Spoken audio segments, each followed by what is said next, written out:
On entend souvent dire qu'après 30 ou 35 ans, il est trop tard pour avoir un enfant. Mais quelle est la part du vrai et du faux? En tant que gynécologue spécialisé, je constate chaque jour que ce sujet inquiète beaucoup de femmes.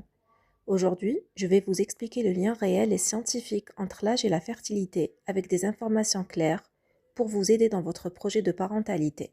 Commençons par la base biologique. Chaque femme naît avec un capital d'ovocytes, environ 1 à 2 millions d'ovocytes ou de follicules, c'est ce qu'on appelle la réserve ovarienne.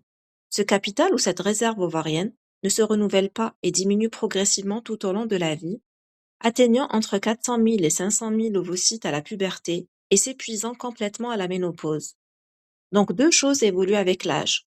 D'abord la quantité, c'est-à-dire le nombre d'ovocytes disponibles, mais surtout la qualité, ce qui peut affecter les chances de fécondation et impacter le bon développement de l'embryon. C'est ce processus naturel que l'on résume souvent par le terme d'horloge biologique. Que disent les études médicales? Pour une femme sans problème de fertilité connu, les chances de grossesse par cycle sont maximales, autour de 20 à 25%, entre 20 et 30 ans. On observe un premier tournant vers l'âge de 30-32 ans avec une baisse très lente, puis un déclin plus marqué, plus significatif après 35 ans, où les chances sont d'environ 15% par cycle. Après 40 ans, cette probabilité devient inférieure à 5%. Ceci ne veut pas dire impossible, mais que l'accompagnement devient plus important. Ces chiffres sont des moyennes, pas une fatalité. Ils signifient surtout qu'avec l'âge, il peut être nécessaire de donner un peu plus de temps à son projet ou de consulter un peu plus précocement. Il est capital de comprendre ceci. L'âge est un paramètre important, mais il n'est pas le seul.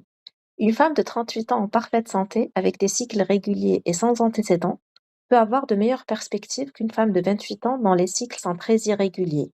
La régularité de l'ovulation, un poids santé, l'absence de tabagisme, d'antécédents gynécologiques connus, comme l'endométriose, et bien sûr la fertilité du conjoint sont des facteurs tout aussi déterminants. Une évaluation complète tient compte de toute cette mosaïque.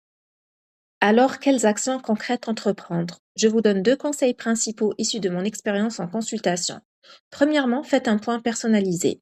Si vous avez plus de 35 ans et un désir de grossesse, ou si vous avez moins de 35 ans mais des doutes, tels que des cycles irréguliers ou des antécédents particuliers, parlez-en à votre gynécologue.